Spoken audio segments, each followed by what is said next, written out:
Today marks 2 years since the deadly mass shooting at Robb Elementary School in Uvalde, Texas. 19 students and 2 teachers were killed in that tragedy. Yeah, it was the deadliest school shooting in the history of Texas and left an indelible mark on that small and still grieving community.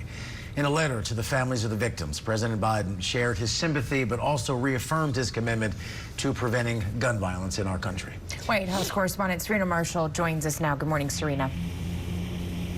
Yeah, good morning, Rob. Alex, this letter to the families from President Biden, he highlights that no words can help undo what has happened, that no words can ease their suffering, but he hopes they find comfort in the memories of those they've lost. The president goes on in this letter to say, in the last 2 years, the people of Uvalde have turned their pain into purpose to demand progress for our nation. I know we have a long road ahead of us, but the courage, strength, and resilience you have shown in the face of such profound loss remind us that we can come together as a country and take common sense action to save lives and keep our communities safe. This was the unfortunate mass shooting that did lead, however, to the bipartisan Safer Communities Act. That is the biggest legislation change to gun laws in the country in more than 30 years. It included closures to gun show loopholes and also expanded background checks. And while the president told the families that he continues to work on this front, he continues to call on Congress to pass things like, banning high-capacity magazines and assault rifles. He also thanked them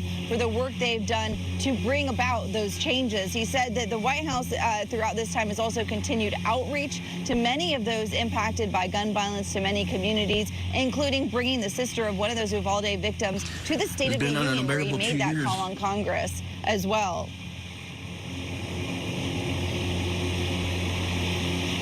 And I think we also have some sound from one of her father, who was part of a lawsuit that they just announced this week that would bring a lawsuit against the Department of Texas officials, the safety officials, as well as individuals who were responsible, they said, for the slow response to the shooting that left their family members dead. In an unbearable 2 years,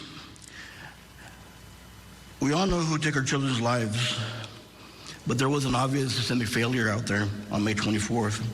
The whole world saw that. And back in January, there was a Department of Justice report that was really scathing on those officers, saying that it was a cascading failure of leadership, decision-making, and training that left so many dead, that it would have saved lives had they followed generally accepted practices. That lawsuit that they're bringing does follow a settlement that the families reached with the school district earlier this week as well. But delivering the letter from the president to these families will be Robert Wilcox. He's the deputy director for the newly established Office of Gun Safety Violence Prevention here at the White House. That was established back in December by the administration after the president said he heard from so many families to do something. Now, this office coordinates with local officials and local offices to help prevent gun violence in their communities. And just this week, they convened more than 80 local officials to help with this method. You guys. All right, White House correspondent Serena Marshall. Thank you, Serena.